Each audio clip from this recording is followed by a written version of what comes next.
So PCBWAY has given me lots of PC boards in the past, and recently I tried out their 3D printing, and I made these little SMA thumb wheels, but they also have traditional CAD making in metal, okay?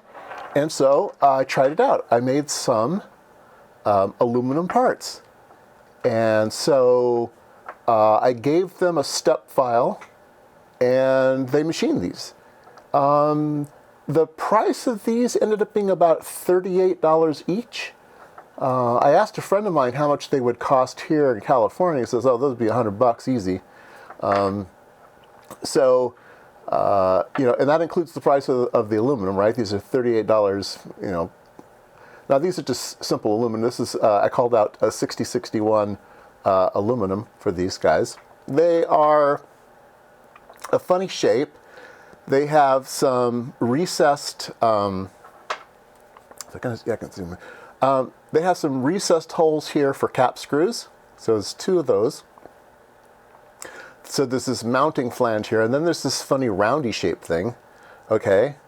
And then this one is the same, except there's a hole in the roundy shaped thing. So what do these things do? They actually work together like this, okay? There's a clue. They work together like this. So in optics land, you're always translating things, and you need really, really high precision in translating things. So here's something that was in my junk bin. This is a Newport stage. This is an M423 series stage, and it goes back and forth. There's some, kind of hard to see there, but there's some rails and there's roller bearings, and these are super high precision devices that slide back and forth. You can motorize them, or you can use them other things. This one is spring loaded, so if I let go of it, it's spring loaded in one direction. You can just, let's see here, where's the spring? You can just barely see the spring if I pull it over. There we go. If I pull it over, you can see the spring inside there.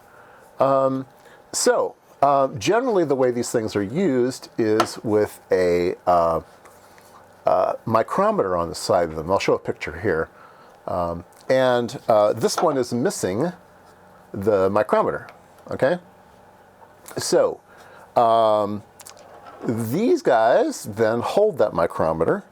So one goes on the bottom like this, and one goes on the top of like this, and then the micrometer pushes them in and out. So I looked through my other junk bin for micrometers, and I've got some Starretts. I've got a funny one, and that's the one I was going to use. And then I looked a little deeper, and lo and behold, I actually have a Newport micrometer. Now, obviously, Newport didn't make these, so they probably had Starrett or somebody else make these for them. But it's the official micrometer for the stage, I believe. You could get them in metric, or you could get them in English. So this one is in. I guess this is in metric. Yeah. Let's see here. Where's my ruler? Oh, right here. Yeah, let's take a look. Yes, this is metric, okay? So I will be putting a metric one on. It has a little collar here, a split, for a split wrench collar. So this will go on like this.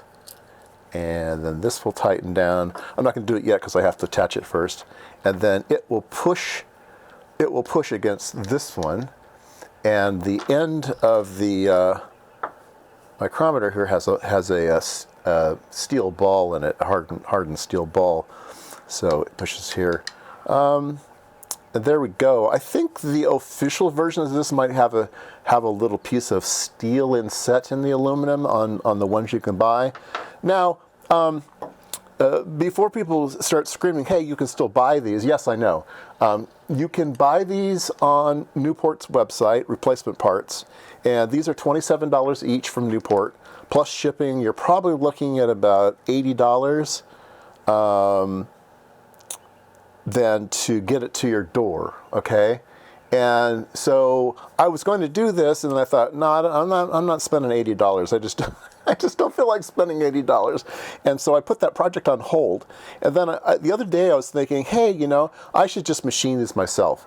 And they're kind of a difficult shape to machine, especially this nice roundy bit here. And so I thought, well, I could just make a square one. It'll look kind of goofy, but it'll function, right? It'll be fine. And then it dawned on me that I could have them built for me. So it's going to be my first trial run for CNC machining at PCBWAY. So, yeah. I need to find some, I think these are, I don't know if these are 440 or I think these are M3. So yeah, let me find some screws. All right, I've got some M3 screws. I think these will work out. So let's see here. I want to have the plunger go this way. It'll be on the bottom, so I think it connects here.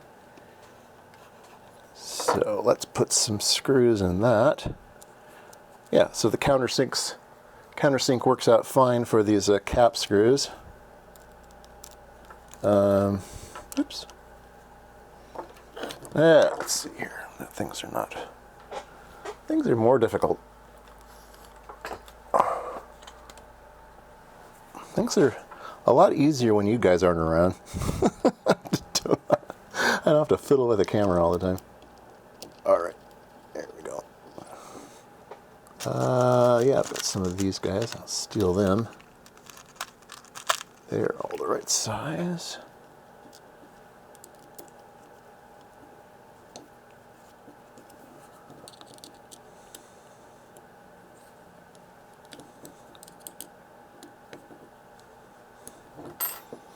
All right, and then the top one, I have a choice of where it can go. Let's see here. Do I want the center or do I want the end? I think I want the end. Yeah, that makes more sense, I think. Let's see, how far does this, yeah, this will be fine, I think. We'll give it a try. I'll put it on the end.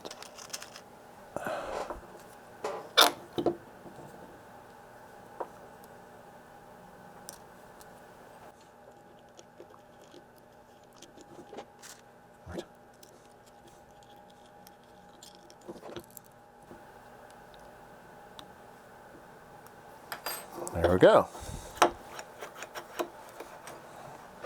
So this will go in here and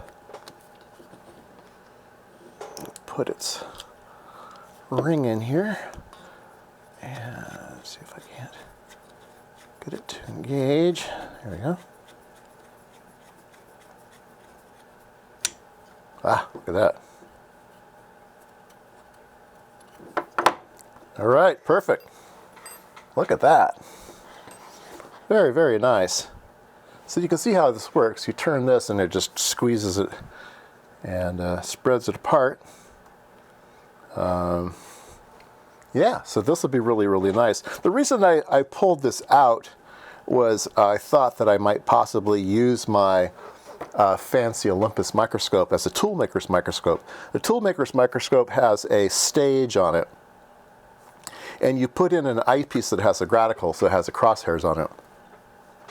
And you put the crosshairs on something, and then you could move it over and then measure it by the micrometer here. So this looks really, really good. I need to tighten this up here. I need to find a little spanner wrench for that. Let's see if maybe a regular micrometer spanner wrench works on those things. So you can see there's a little slot there, and you need a little wrench like this. It's a little wrench with a nubbin here, nubbin here. Here's a small diameter, big diameter, and looks like the big diameter is the right size for this. So we want to have the markings so we can read them. We probably want to have them on the top or the end. Yeah, the end's not going to work. I want them on the top. So put them on the top. And then we need to tighten the little collar here. So I'll give it a little grunk. There we go.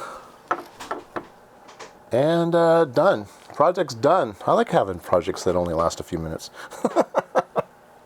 So anyway, yeah, there you go. I don't know how expensive more complicated parts get. I'm going to have to give that a try now that I see what kind of capability they have. So I got to figure out some kind of project that requires some fancy machining and maybe threading and stuff, and see how they do. Timing-wise, I think they take 6 to 8 days to make the part, and then there's shipping.